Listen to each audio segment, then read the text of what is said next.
শিরাই শিরাই রক্ত, আরো জোরে শিরাই শিরাই রক্ত।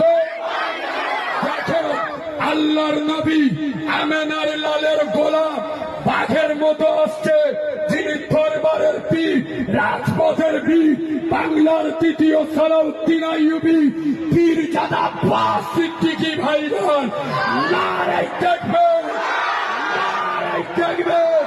শিরাই শিরাই রক্ত, শিরাই শিরাই রক্ত। লক্ষ কোটি তরুণ যুবকেরা এখন পীরজাদা আব্বাস সিদ্দিকী ভাইজান, নারায়ে তাকবীর। শিরাই শিরাই রক্ত, শিরাই শিরাই রক্ত।